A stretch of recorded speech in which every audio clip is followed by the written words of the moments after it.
णमो अरिहन्ताणं णमो सिद्धाणं णमो आयर्याणं णमो उवज्झायाणं णमो लोये सव्वसाहूणम्।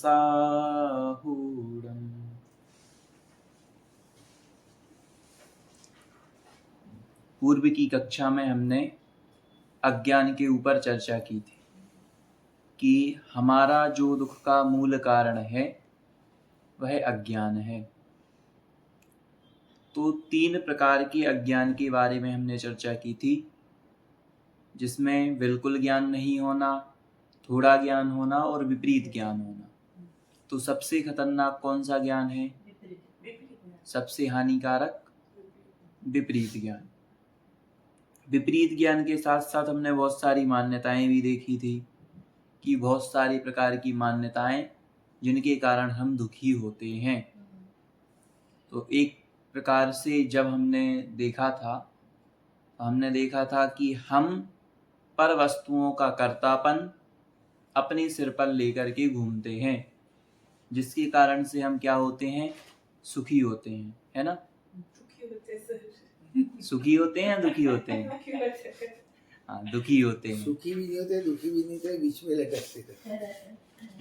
हम जब पर का भार लेकर घूमते हैं तो हम क्या होते हैं? दुखी होते हैं। क्यों? क्योंकि जब पर वस्तु का भार अपने सिर पर लेके घूमेंगे तो निश्चित ही दुखी होगा। क्यों? अब किसी ने कुछ काम किया, अब वो सही नहीं हुआ, तो अब क्या किया? अब कहा जिसने काम किया उसके लिए क्या किया जाए?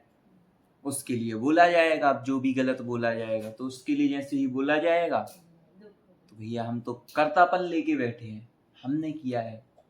जैसे ही कुछ बोला, हमने किया सो हमें बहुत बुरा लगा, सो हम दुखी, है ना? ऐसे कर्तापन को लेकर के हम क्या करते हैं? बहुत सारी चीजों के कर्तापने को लेकर के बैठे रहते हैं। एक संबंध के बारे में हमने बात की थी, व्याप्य और व्यापक संबंध। तो व्याप्य व्यापक संबंध होता है कि जैसे घड़ा है और मिट्टी है।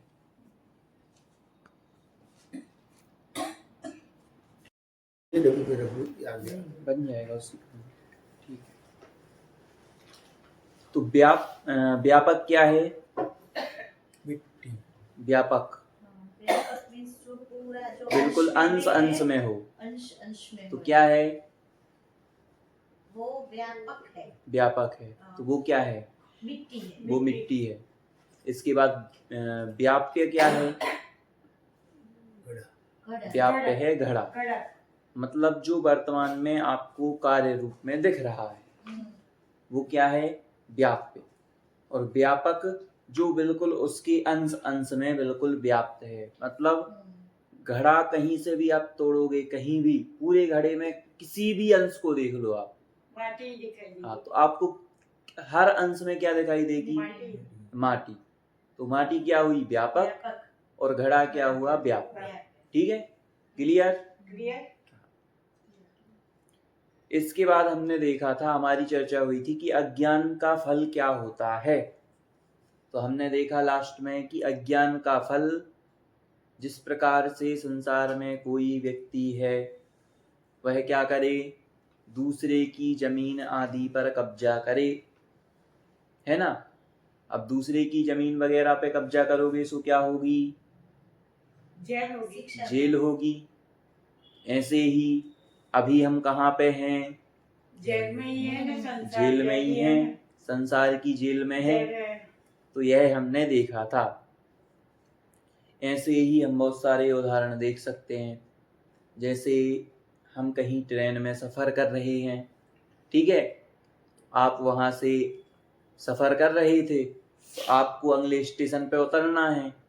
तो अब कोई व्यक्ति उतरा और उसने क्या किया? एक बैग अपनी और एक आपकी बैग उठा करके उतर गया। अब उसको क्या, आपने देख लिया कि मेरा बैग लेके उतर गया, ये तो हमने पुलिस में बोल दिया। अब पुलिस पकड़ेगी तो क्या होगी, उसको जेल होगी। तो जैसा लोक में है कि पर वस्तु को हरण करने पर जेल होती है, ऐसे ही पर की वस्तु के कर्तापन को ग्रहण करने के कारण से हम भी अभी तक कहाँ हैं, संसार रूपी जेल में पड़े हैं। हम क्या करते हैं कि हमारे जो अब हम क्या करते हैं, जैसे हमारा अज्ञान के कारण हम दुखी हैं, तो अब सुखी होने का उपाय भी तो करेंगे, है ना? करोगे कि नहीं करोगे? तो करोगे क्या, करते ही हैं हम लोग।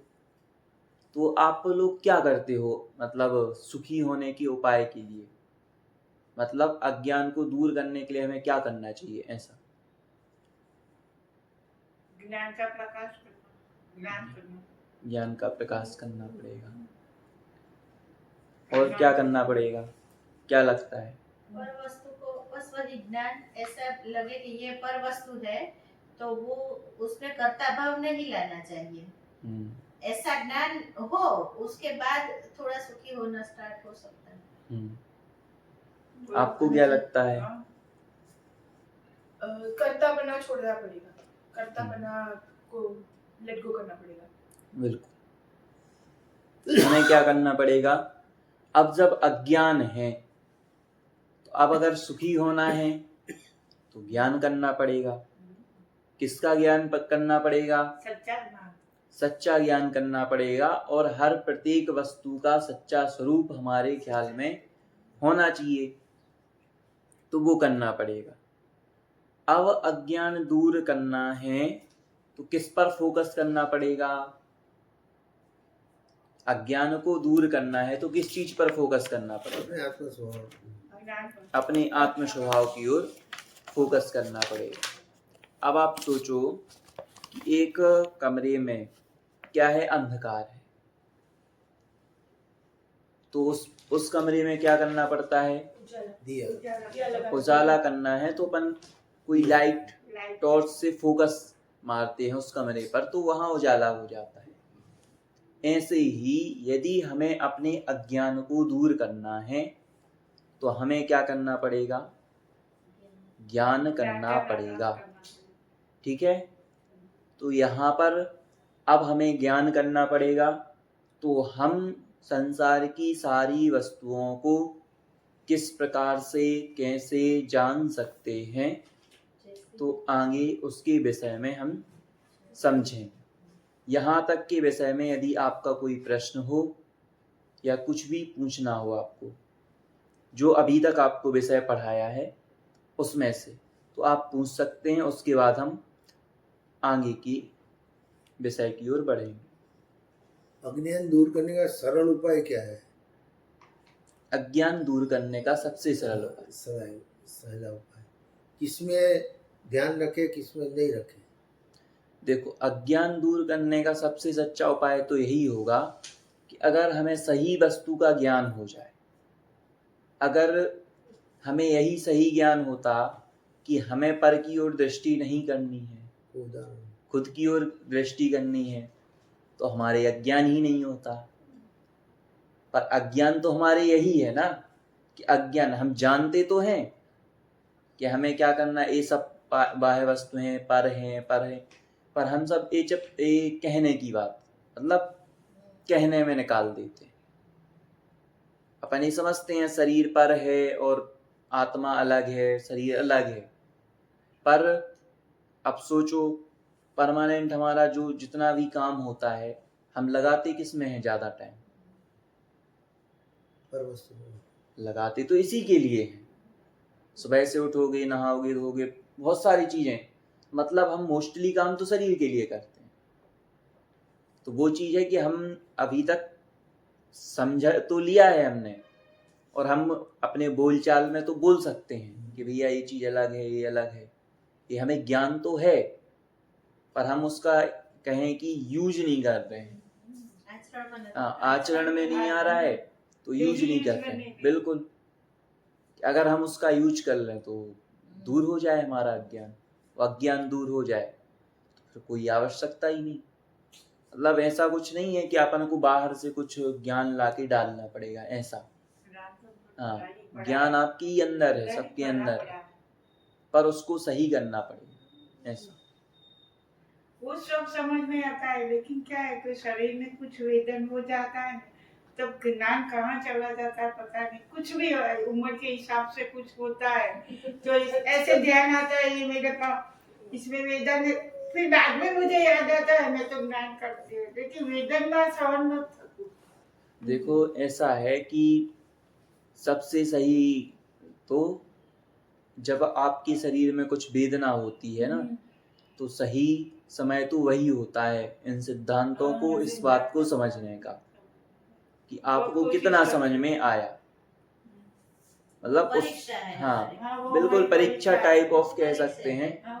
उस समय में ऐसा नहीं कह रहा हूँ कि आप वहाँ व्यक्ति कोई दवाई नहीं लेगा या डॉक्टर से बात नहीं करेगा या कुछ भी नहीं करेगा, भूमिका के योग्य वो डॉक्टर के पास भी जाएगा, सब कुछ करेगा, पर एक जो सामान्य व्यक्ति को एक वो होती है ना कि बिल्कुल एक तो पीड़ा होगी तो बहुत क्रूर परिणाम ही हो जाएगा, अरे यार भगवान अब तो सहन नहीं हो रही, अब तो मर जाए, ये हो जाए, वो हो जाए, मतलब इस टाइप में वो ये नहीं। और जब जिस व्यक्ति को समझ में आ जाएगा उसके भी पीड़ा होगी, उसको भी डॉक्टर को दिखाया जाएगा, पर वो व्यक्ति क्या सोचेगा कि अब ये उदय में आया है तो इसको क्या करना है, समता भाव से सहन करना है।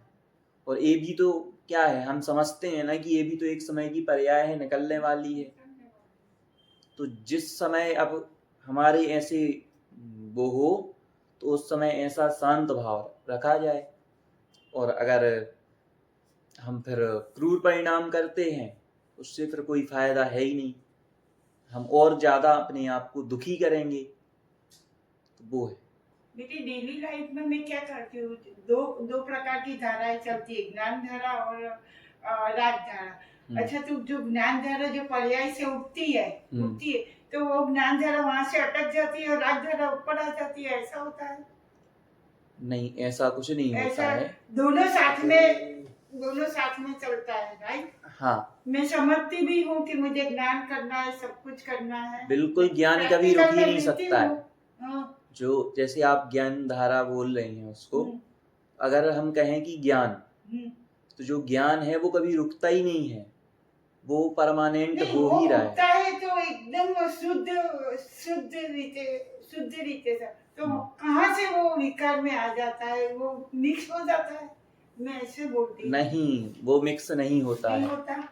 क्या है कि जैसे राग धारा बढ़ जाती होगी ज्ञान धारा से। अब जैसे वो होता है ना कि राग का आपके पास अधिकता हुई तो ज्ञान चल तो रहा है, ज्ञान परमानेंट है, पर जब राग अधिक हो जाता है तो आपको ज्ञान समझ में नहीं आता, मतलब वो राग के उसमें ढक जाता है पर रुकता नहीं है, आवरण चढ़ जाता है। बिल्कुल आवरण टाइप कह सकते हैं कि आवरण आ जाता है, बाकी ज्ञान कभी रुकता नहीं, ऐसा है। ठीक है, अब हमें इस अज्ञान को दूर करना है तो ज्ञान करना पड़ेगा। तो ज्ञान किसका करेंगे? तो ज्ञान करेंगे किनका? अपने आसपास की चीजों का, कि हमारे आसपास क्या है, खुद का, आत्मा का, हाँ, अपना आत्मा का भी करेंगे। तो हमारे मतलब खुद का भी करना पड़ेगा और पर वस्तुओं का भी करना पड़ेगा। क्यों? क्योंकि जब पर वस्तुओं को जानोगे तब तो पता चलेगा भैया मैं इनसे भिन्न हूँ, इन सब से भिन्न हूँ, तब तो आपको पता चलेगा अपना कि भैया ये चीजें मेरे से अलग हैं, क्योंकि इनमें मेरा ज्ञान दर्शन है ही नहीं, तो इसीलिए तो मैं इनसे अलग हूँ। तो इसीलिए हमें अपने आसपास की वस्तुओं को जानना पड़ेगा। तो अगर हम अपने आसपास की वस्तुओं को देखें तो इस संसार में आपको कितने प्रकार की, जैसे चलो सबसे पहले मैं आपसे प्रश्न करता हूं कि यदि मैं आपसे कहता हूं दुनिया, वर्ल्ड, तो उस दुनिया कहने से आपके मन में क्या चीज ख्याल में आती है कि यह दुनिया क्या है? आपके मतलब ख्याल में क्या क्या चीजें आती हैं कि बाहर की क्या? चीजें, anything which is not ourselves, बाहर की चीजें, atmosphere, hmm, non living things, living people, outside home, inside the home पर हमारे से अलग, ऐसा सब, फर्नीचर, एनीथिंग। ठीक।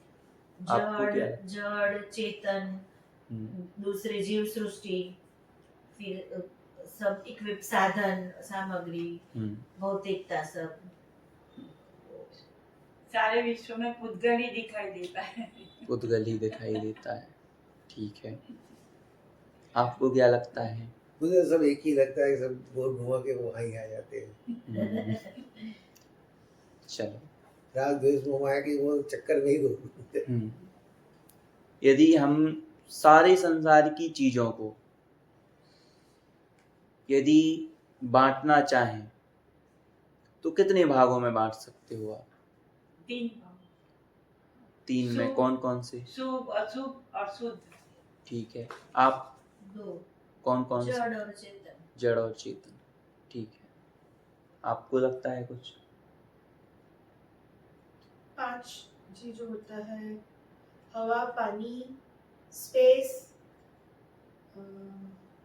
काल, टाइम, अग्नि और अर्थ। हम्म, अर्थ ने स्पेस अलग है? जीव अर्थ। जीव जीव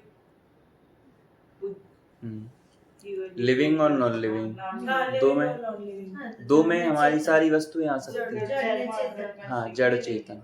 ठीक है, पर हम अगर यहाँ पूरी पृथ्वी पर जैसे मैं कहूँ विश्व या फिर दुनिया, तो मैं अगर विश्व कहता हूँ तो सारे विश्व को, आपको सारे विश्व में क्या क्या दिखाई देता है? सबसे पहले मैं आपसे कहूँ, संसार की जितनी भी वस्तुएं हैं, जितने भी A to Z कुछ भी ले लो आप, तो उनको मैं क्या कह सकता हूँ? Living and non living. उनको मैं वस्तु कह सकता हूँ, एक चीज। ठीक है, अब जब वस्तु है, जो हमारे पास वस्तु है, तो उसकी कोई ना कोई विशेषता भी होगी, है ना? कि कुछ ना कुछ उसका काम तो होगा। तो दूसरी चीज हम ये कह सकते हैं कि विशेषता है ना? और तीसरी चीज हम कह सकते हैं कि कुछ ना कुछ आपके आसपास कार्य भी तो चल रहा है। कि जैसे इतनी सारी वस्तुएं हैं जो उनसे मिलाकर या फिर उनका अकेले अकेले कुछ ना कुछ काम तो चल ही रहा है प्रत्येक वस्तु का। मतलब कैरेक्टरिस्टिक्स और यूज। हाँ, बिल्कुल।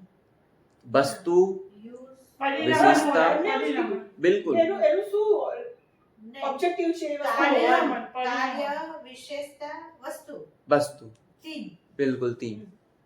तो यूज કેવી રીતે થાય? वस्तु की कार्य और विशेषता ना, વસ્તુની વિશેષતા શું છે? वस्तु तो है, वस्तु उसकी सारी है। विशेषता हाँ, के बेसिस पर डिफरेंशिएशन और वो यूज आ गया है। ठीक है, अभी हम 3 भागों में बांटते વસ્તુ, हैं। વિશેષતા और कार्य। हाँ, फिर हम आगे आपको बताएंगे कि वस्तु, विशेषता, कार्य कैसे कैसे। ठीक है, अभी आपने 3 भागों में बांट लिया, वस्तु, विशेषता और कार्य। ठीक है, तो वस्तु, विशेषता और कार्य, इन 3 भागों में हमने बांट लिया। अब हमारे मन में सबसे पहले ये प्रश्न उठता है कि संसार में इतनी सारी वस्तुएं हैं, ठीक है ना? बहुत सारी वस्तुएं हैं, तो इन वस्तुओं को बनाने वाला है कौन आखिर? कौन है, क्या लगता है आपको? स्वयं स्वयं ही मैटर बनते हैं। मैटर ના ના અનાદિ અનંત છે। अनादि કોઈ अनंत। છે જ કોઈ નહીં બનાવ્યું બનાવવાવાળું। आपको क्या लगता है? કોઈ છે બનાવ્યું જ નથી છે। नेचर से क्रिएट हुआ है। हाँ। स्वयं स्वयं में ही परिणमित होती है। स्वयं से कैसे हो सकती है? हाँ, मैं तो क्रिएशन भी નથી, કશું ये નથી, तो છે બસ। ये जो फ्लैट बनवाया है, ये तो आप ही ने बनवाया होगा। लेकिन वो स्वयं ईट थी, वो ही बनेगी ना। स्वयं कैसे? आपने मजदूर लगाए थे, मजदूरों ने बनाया फिर तो, है ना? है बस ये अनादि अनंत तो है। साइंटिफिकली अनादि कोई है। तो पार्टिकल पार्टिकल से होता है, मैटर का पार्टिकल है, पुद्गल मैटर है इट्स अ मैटर। और उसका उत्पाद और ये ये वो मीन्स चेंज ऑफ छह वस्तुओं में वो भी रहता है। कंटिन्यूअस होता रहता है। तो हम्म। जन्म मरण हम कहते हैं, तो आदि और अंत एक शरीर का हो सकता है ऐसे व्यवहार दृष्टि से, लेकिन ऐसे कोई होता नहीं है कुछ, वो है ही है, ऐसा समझती हूँ मैं, पता नहीं।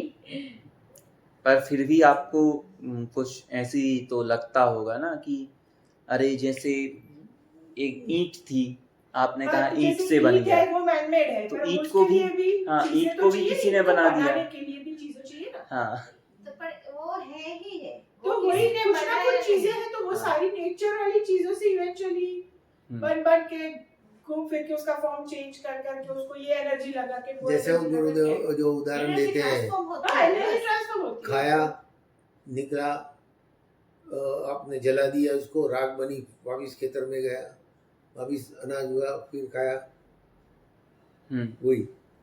हाँ, तो इसी प्रकार से मतलब आप, हम कहते हैं कि जो संसार में बहुत सारी वस्तुएं हैं, तो सबसे पहले बात आती है कि मैं करता हूं, है ना, क्योंकि मैं तो अपने आप को करता कह सकता हूं ना, क्या दिक्कत है, हम बहुत सारे काम करते हैं, क्यों नहीं करते, हमने अपना घर बनाया था, हम तो बहुत सारे काम करते हैं, है ना। तो सबसे पहले जब बात आती है तो हर व्यक्ति अपने अपने जो चीजें उसने बनाई हैं तो उसका करता वो कह देता है, क्योंकि आविष्कार तो बहुत सारे लोगों ने किए अपने अपने, तो उन्होंने कहा कि चलो मैं अपना करता हूँ, ठीक है। तो सबसे पहले हम इस पर बात करते हैं कि मैं करता हूँ तो कैसे, और नहीं हूं तो कैसे, ठीक है। तो सबसे पहले आप लोग देखिए, संसार में दो प्रकार की वस्तुएं होती हैं, वस्तुएं कह लो या घटनाएं कह लो, दो प्रकार की घटनाएं आपको देखने में मिलती हैं। कौन कौन सी मिलती हैं?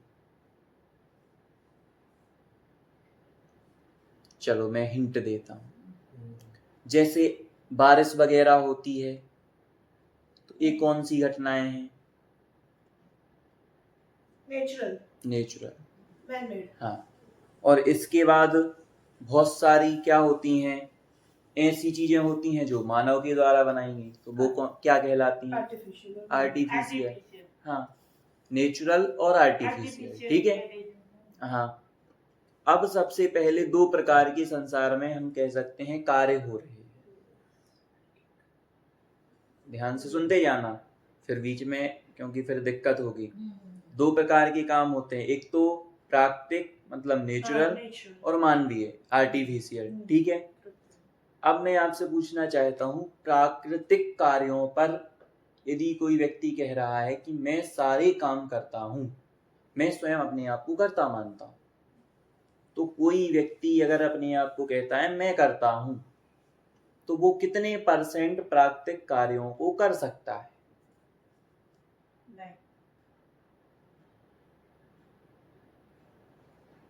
क्या लगता है? साइंस से देखा जाए तो वो आर्टिफिशियल बारिश और वो सब करता है, वो सब ठीक है, लेकिन वो बहुत एडवांस वाली बात है, वो मानवीय में आ जाए। हाँ, वो 1 to 2% मैक्सिमम, बाकी और ज्यादा नहीं कर सकता। और जो नेचुरल तो खाना और पॉटी करना बस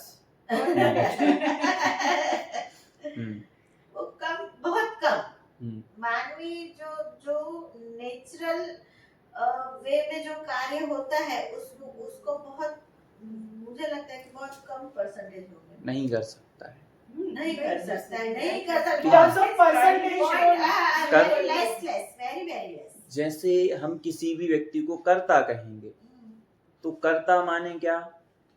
यदि काम करने वाला है तो सभी कार्य करना चाहिए, तो वो और पूरा काम करना पड़ेगा। ऐसा नहीं कि कोई व्यक्ति को हम 1-2 काम का कर्ता कह दें, तो अगर 1-2 काम का कहेंगे तो बहुत सारे कर्ता हो जाएंगे संसार में, और वो भी कभी कभी क्या होता है तुक्का में हो जाते हैं, और वो ऐसे नहीं होते हैं। तो इसलिए प्राकृतिक कामों का कर्ता तो कोई व्यक्ति है नहीं, ठीक है।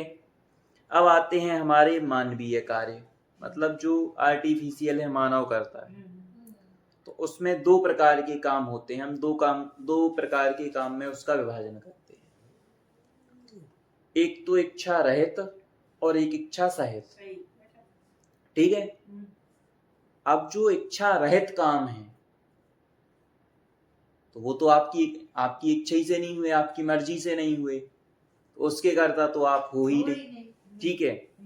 अब दूसरे काम क्या हुए, इच्छा सहित वाले।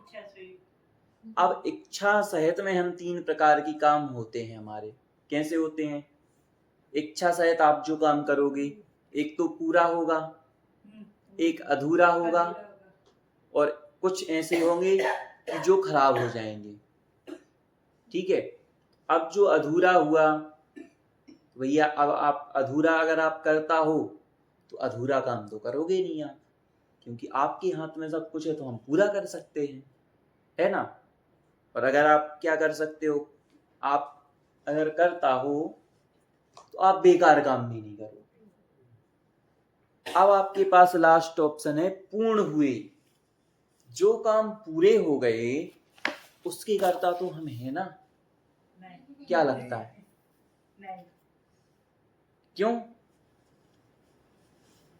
अब जैसे मेरा जो काम पूरा करना था मुझे, तो मैंने अपना पूरा काम कर लिया, तो उस कार्य का करता तो मैं हूं ना। व्यवहार से लगता है लेकिन निश्चय से नहीं। व्यवहार से लगता है। अपने मानते हैं कि भाई वो है। हम मानते भले ही हैं, पर आप सोचो कि यदि उसने 100 काम सोचे और 100 नहीं हुए, 1 हो गया, तो वो क्या हुआ? वो करता नहीं माना जाएगा। क्यों नहीं माना जाएगा? यदि आप करता हो तो सभी काम करते,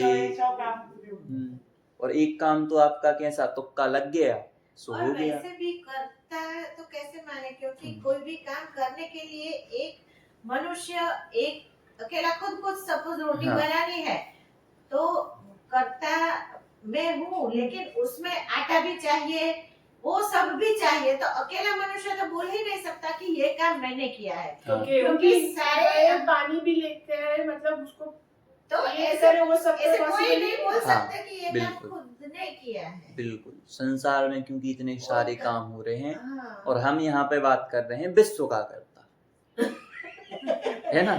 छोटा काम भी नहीं कर सकते तो विश्व हम तो विश्व की कर्ता की बात कर रहे हैं यहाँ पे। तो अब हम चलो एक चीज मान भी लेंगे कि हम अपने अपने घर का काम कर लेते हैं, तो भैया विश्व के कर्ता की यहाँ पर बात चल रही है।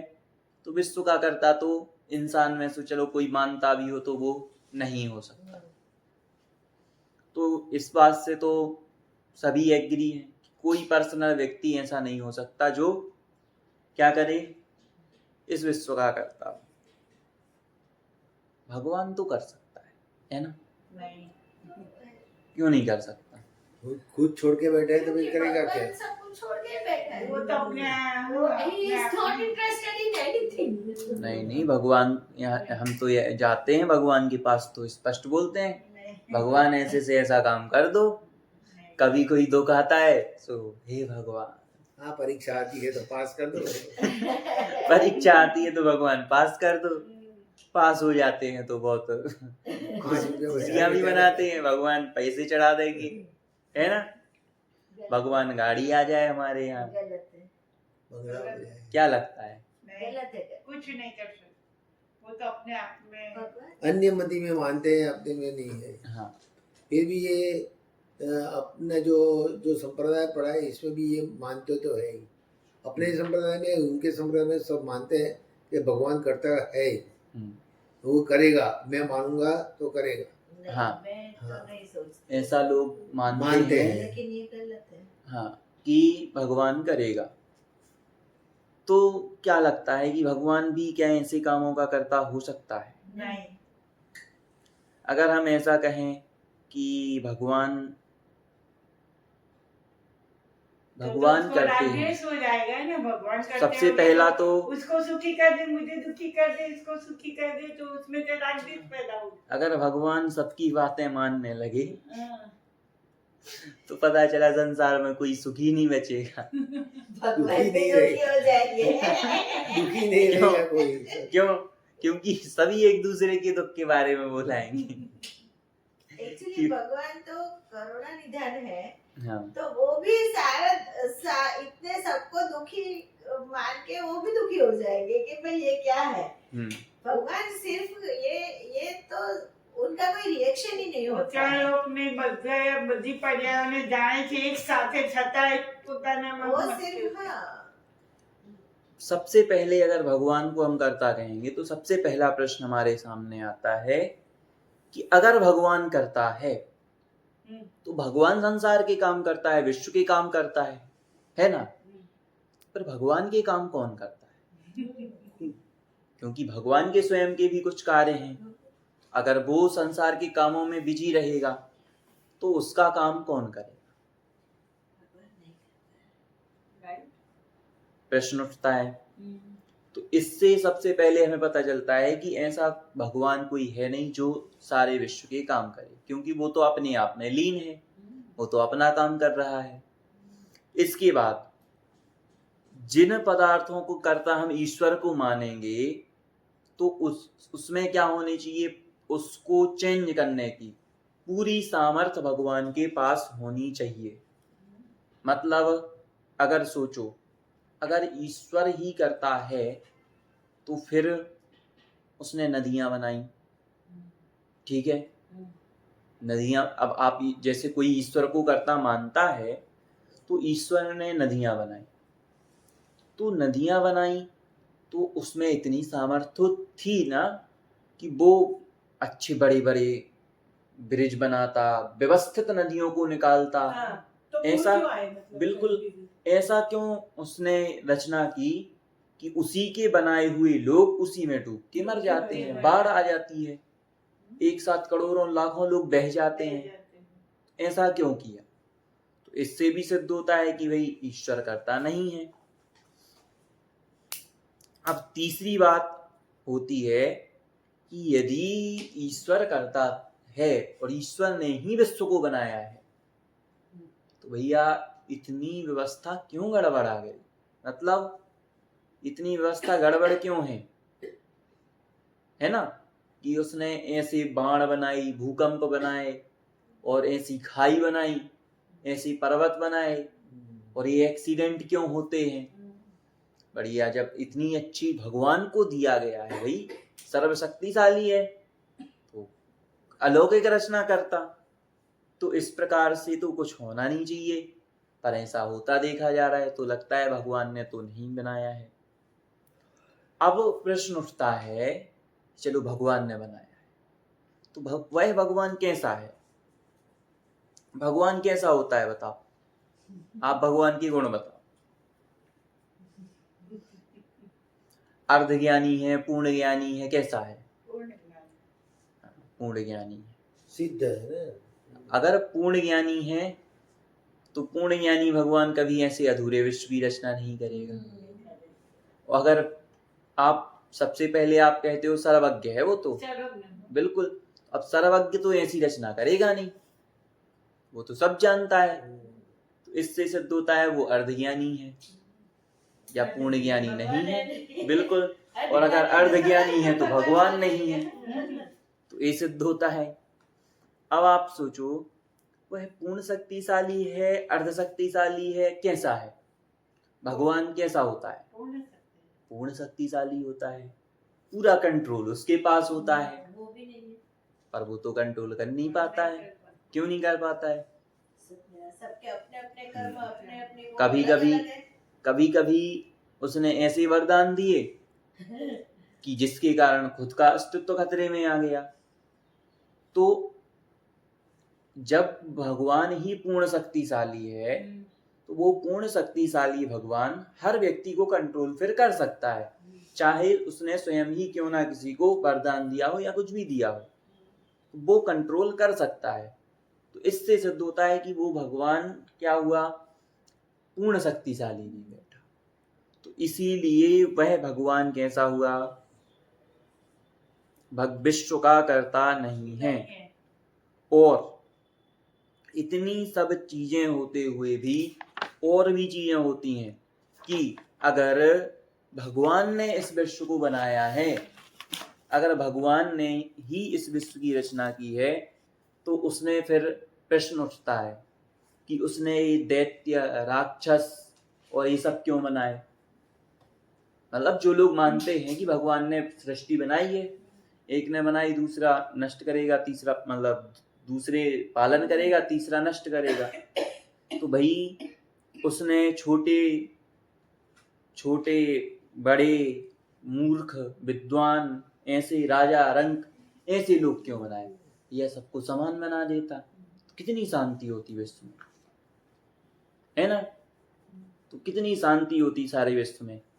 पर यदि वह इतना अच्छा बनाने वाला है तो उसने ये भूख जैसी चीजें क्यों बनाई? भूख जिसके कारण व्यक्ति क्या करता है, भूख के कारण बड़ी बड़ी चोरियां करता है, हत्याएं तक कर देता है। तो आपने ऐसी चीजें क्यों बनाई? कितनी अच्छी बात होती है अगर किसी व्यक्ति को भूख नहीं लगती। लोग पेट भरने के लिए, कई लोग जब जेल में जाते हैं तो उनसे पूछा जाता है तो भैया पेट भरने के लिए हत्या करते, तो वो चीज है। तो वो इसने जंगल क्यों बनाए? ऐसे जंगल की क्या आवश्यकता थी? इसके बाद सभी को मनुष्य क्यों नहीं बना दिया? प्रश्न उठता है कि नहीं उठता? भाई बेचारे पशु हैं, गर्मी में देखो अभी यहाँ वहां भटकते हैं, कितनी प्यास लगती है उन्हें, सब कुछ लगता है। तो भैया इंसान बना देते सबको अगर ईश्वर ने बनाया है तो। हाँ, फिर स्वर्ग नरक क्यों बनाया? भेद ही नहीं करना अपन को किसी में, सबको बराबर बना देते। पशु, पेड़ पौधे, ये सब क्यों बनाए? बेचारे पेड़ पौधों को कितना दर्द होता है, मत बनाते। और तो और चलो, अब लास्ट में आता है भी कि आप जब ईश्वर ने ही सृष्टि बनाई है तो संसार में बहुत सारे प्रकार के भोजन खाने को हैं, आप तो 56 भोग बना देते। पर आपने ऐसी सृष्टि क्यों बनाई कि जिसमें एक पशु दूसरे पशु को मार के खा लेता है, एक जीव का दूसरा जीव भोजन है। चूहा बिल्ली के द्वारा बिल्ली का भोजन बनता है, कुत्ता बिल्ली को खाता है, कुत्ते को कोई और आगे वाला पशु खा लेता है। तो अब ईश्वर ने अगर ऐसी सृष्टि बनाई तो उसने क्यों बनाई? अब प्रश्न उठता है कि वह ईश्वर कैसा है? वह तो पूर्ण ज्ञानी है ना? भगवान अल्पज्ञानी तो नहीं होगा, क्योंकि आपका भगवान बहुत अच्छा है, क्योंकि इतनी बड़ी सृष्टि बनाई तो पूर्ण ज्ञानी है। तो अगर भगवान पूर्ण ज्ञानी था तो वह यह भी तो जानता था कि जब उसने किसी व्यक्ति को क्या दिया, अमरता का वरदान दिया, तो वह ये भी तो जानता था ये तो अत्यंत दुष्ट है, दुर्जन है। तो ये क्या करेगा आगे जाके? मेरे ही वरदान का मिसयूज करेगा, दुरुपयोग करेगा। तो उसको क्यों वरदान दिया? आप सर्वज्ञानी थे ना, आप तो सब जानते थे, तो क्यों किया? और अगर जानते हुए भी दिया तो फिर स्वयं के वरदान को भंग करने के लिए अवतार क्यों लिया? अगर आपने जानबूझ के दिया था भैया मुझे तो देना है, भक्ति की है, तो फिर उसका वरदान भंग करने क्यों आए? फिर उसको नष्ट करने आए। चलो अब मानने भी आए थे तो आप तो सर्वशक्तिशाली हो। अब जब सर्वशक्तिशाली हो फिर भी आपने छल क्यों किया उसके साथ? आप तो सीधा सीधा मार देते, आप तो सर्वशक्तिशाली हो ना, सामने से मार देते। आपने फिर सामने वाले के साथ छल क्यों किया? ईश्वर होकर के आपने छल किया। ये आपके ईश्वर के पने को तो शोभा ही नहीं देता है, तो आपने छल किया। इसके बाद मानने के लिए आपने बहुत सारे क्या किए, उल्टे काम, जैसे बेईमानी, ये सब चीजों का प्रयोग किया। और कभी कभी तो क्या किया, कभी कभी तो स्वयं को भी उनके हाथों से क्या किया, मारा, मतलब उनके हाथों से स्वयं मरे, ऐसा। और जब लास्ट में समझ में आता है कि जो दुर्जन थे ना, आप तो सर्वशक्तिशाली हो, तो दुर्जन को मारने की क्या आवश्यकता थी। उसको क्या करते, चेंज कर देते, क्या बना देते, अच्छे से पूरी दुनिया अच्छी होती, बुरे व्यक्ति को अच्छा बना देते। अच्छा बना दे, कोई बुरा ही नहीं होता। अब सोचो कितनी अच्छी बात होती, अगर पृथ्वी पर कोई चोर लुटेरा नहीं बचता, कोई नहीं होता, कोई हत्यारा नहीं होता, मारकाट नहीं होती, कोई मारकाट नहीं होती, कोई आतंकवादी नहीं बचता, कुछ नहीं होता, तो कितनी शांति से दुनिया शांति से। न चूहा बिल्ली को खाएगा न कुछ। बिल्कुल, तो कितना अच्छा माहौल हो जाता, मतलब फिर ना कोई सर्प किसी इंसान को काटेगा, तो हमें ना किसी कीड़े मकोड़े, किसी का कोई डर नहीं, तो कितना अच्छा हो जाता। पर भाई आपने ऐसा तो किया नहीं, आपने ही तो हमें सिखाया है कि बुरे को नहीं, हमें तो बुराई खत्म करनी है, पर आपने तो क्या किया, बुरे व्यक्ति को ही खत्म कर दिया, है ना। आप ही ने हमें सिखाया था। अब वह भी चलो, आपने बुरे को भी खत्म किया, तो भी आपने क्या किया, बुरे को तो खत्म किया, पर आपकी बुराई अभी भी खत्म नहीं हुई। अगर खत्म की थी तो पूरी कर देते तो भी अच्छा रहता। अब सोचो कि आप तो समर्थ थे, शक्तिशाली थे, ज्ञानी भी थे, अच्छे थे, हर काम की जिम्मेदारी आप स्वयं ले सकते थे, तो आपने बुरी चीजें क्यों बनाई। सब चीजें अच्छी अच्छी अच्छी अच्छी अच्छी अच्छी बना देते तो बहुत बढ़िया रहता, फिर लोगों को स्वर्ग जाने की आवश्यकता नहीं पड़ती, बढ़िया यहीं से मजा आता, यहीं स्वर्ग मिल जाता। और जब इतनी सारी शक्ति आप में थी, तो आपने ऐसा विश्व क्यों बनाया, सबसे बड़ा प्रश्न ये उठता है। और अब लास्ट में जाके प्रश्न उठता है कि अगर आपने पूरा विश्व बनाया, तो आपको किसने बनाया। आपको किसने बनाया? आपने पूरा विश्व बनाया, तो फिर आपको भी तो किसी ने बनाया होगा ना, आपको किसने बनाया, ये प्रश्न उठता है। तो इससे सिद्ध होता है, अगर आपके पहले भी कोई था आपको बनाने वाला, तो उसने आपको बनाया, आपने सृष्टि बनाई, तो सबसे बड़ा करता तो वो हुआ, उसने इतने पावरफुल भगवान को बनाया। यदि तो विश्व बनाया तो उसने कहाँ खड़े होके बनाया, कहाँ खड़े होके बनाया, कहाँ पांव रखा होगा, कुछ ना कुछ तो होगा, कुछ ना कुछ तो होगा ना। तो इससे सिद्ध होता है कि यह जो सृष्टि है, ये विश्व है, ये नेचुरली है, मतलब इसका कर्ता ईश्वर भी नहीं है। पर आपको क्या लगता है कि अगर भगवान ऐसा है कि भगवान कुछ करता नहीं है ना, तो ऐसे भगवान को हम पूजन क्यों करें, बताओ। ऐसे भगवान की पूजन हम क्यों करें, जब भगवान को कुछ करना ही नहीं है। हम जाएंगे और हम बढ़िया पूजन करके आएंगे, तो भी भगवान को हमसे कोई विकल्प नहीं है, और हम मंदिर नहीं जाए, जैसा बनना है, उनके कैरेक्टरिस्टिक्स को हम पूछते हैं। हाँ, आदर्श बना, बिल्कुल आदर्श बना। उन्होंने जो राग और अटैचमेंट से छुटकारा पा लिया है, उस रूप का वो फॉर्मेट है, इसलिए हम उनको पूछते हैं, उनके कैरेक्टरिस्टिक्स को पूछते हैं। वो जो मार्ग में गए, वो मार्ग अपन सेट करते हैं, तो अपने भी वो मार्ग चले जाएंगे। हाँ, वहाँ उस पद पे जाएंगे, हरियन बनकर सिद्ध भी हो जाएंगे। तो हम ऐसे भगवान को क्यों पूछते हैं। जैसे कोई बालक क्रिकेटर बनना चाहता है, ठीक है, अब उसको क्रिकेटर बनना है, तो आपने देखा होगा कि बच्चे अपने रूम में जो बनना चाहते हैं उसके बहुत सारे पोस्टर लगा लेते हैं, पोस्टर वगैरह लगा लेते। तो उसने क्या किया, विराट, हाँ बिल्कुल, विराट कोहली वगैरह के ये सब चीजें लगा ले। अब आप देखो, कभी वह विराट कोहली से मिलेगा ना, तो विराट कोहली उसको उसकी ओर ध्यान भी नहीं देगा, वो कभी उसकी ओर ध्यान भी नहीं देगा। पर फिर भी वह बालक क्या करता है, फिर भी वह बालक उसको फॉलो करता है। वो देखता है कि आज धोनी ने, मतलब आज कोहली ने या धोनी ने कैसे शॉट मारा, आज किस तरफ की ओर छक्के ज्यादा मारे, किस तरफ चौका मारा, कैसे खेल रहा था, कहाँ ध्यान था, क्या था, हर एक चीज को फॉलो करेगा। और क्या होगा, क्रिकेटर बन जाएगा।